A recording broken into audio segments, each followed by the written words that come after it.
भारतीय खाने की शान है विदेशी हरी मिर्च। जाने इसका भारत पहुंचने का रोचक सफर। अक्सर देखा जाता है कि भारतीय लोगों को तीखा खाना बहुत पसंद होता है और इसी के चलते हमें हर जगह मिर्च चाहिए होती है। यह स्वाद बढ़ाने के साथ साथ सेहत के लिए भी काफ़ी फायदेमंद होती है। पर क्या आप जानते हैं कि मिर्च का इतिहास क्या है और इसके फायदे नुकसान क्या है? तो आइए शुरू करते हैं हमारा कार्यक्रम विशेष। नमस्कार, मेरा नाम है शिवानी और आप देख रहे हैं स्वरमय टाइम्स। भारतीय भोजन में कुछ ऐसे मसाले हैं जिनसे बेहतरीन स्वाद पैदा होते हैं और भोजन को रंगत भी मिलती है। इनमें से एक हरी मिर्च भी शामिल होती है जिसका तीखापन भोजन के साथ साथ शरीर के लिए भी लाभकारी है। पर क्या आप जानते हैं कि हरी मिर्च विदेशी पौधा है जो कि 700 साल पहले भारत में आया? अब आपके मन में ये सवाल जरूर उठ रहा होगा कि पुराने समय में भारतीय भोजन में तीखापन कहाँ से आता था।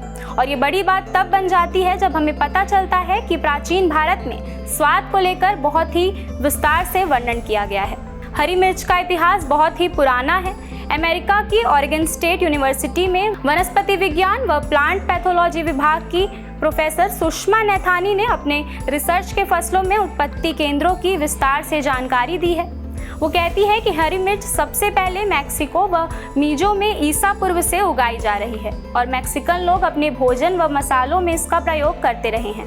और उन लोगों का कहना है कि मिर्च का परिचय बाकी दुनिया में तब हुआ जब समुद्री नाविक व खोजकर्ता क्रिस्टोफर कोलंबस समुद्री मार्ग से भारत की खोज करते हुए अमेरिका पहुंच गया।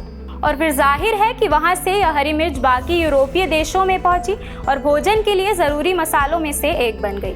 पर मामला यहाँ शांत नहीं होता है। अब बात यह है कि हरी मिर्च के मैक्सिको से अमेरिका पहुँचने के बीच निकलने वाले हजारों साल में मिर्च का क्या हुआ?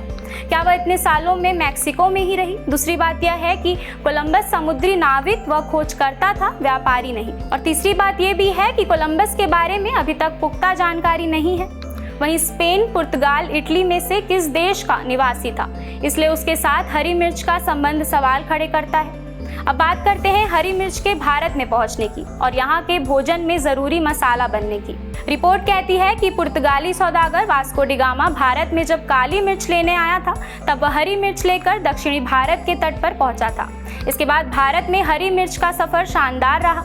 आज भारत हरी मिर्च को America, Germany, Canada, Britain, Saudi Arab, Germany व अन्य देशों को बेचता है और दुनिया में मिर्च का जितना भी उत्पादन होता है उससे 25% हिस्सेदारी भारत की है। अब बड़ा प्रश्न यह है कि हरी मिर्च के भारत में आने से पहले क्या इस देश का भोजन नीरस था? और ऐसा इसलिए हजारों साल पहले भारत के रसायन शास्त्र व प्राचीन ग्रंथों में 6 रसों के बारे में बताया गया है जिसमें मीठा, खट्टा, खारा, तीखा, कड़वा व कसैला की विस्तार से जानकारी दी गई है। और इसमें से तीखा स्वाद तो हरी मिर्च से ही पैदा होता है। इसका अर्थ यही है कि तीखा स्वाद उत्पन्न करने वाले मसाले भारत में हजारों साल से थे, जैसे गंडीर, गंधत्रीण, काली मिर्च, पिपली, काल शाक आदि। ऐसे मसाले थे जिसमें तीखापन पैदा होता था और यह भोजन के अंग थे। इसलिए हम कह सकते हैं कि हरी मिर्च का भारत में आना बस इतना ही है कि इस देश को तीखेपन का एक और मसाला मिल गया। वैसे हरी मिर्च के गुणों की बात करें तो वह लाजवाब है।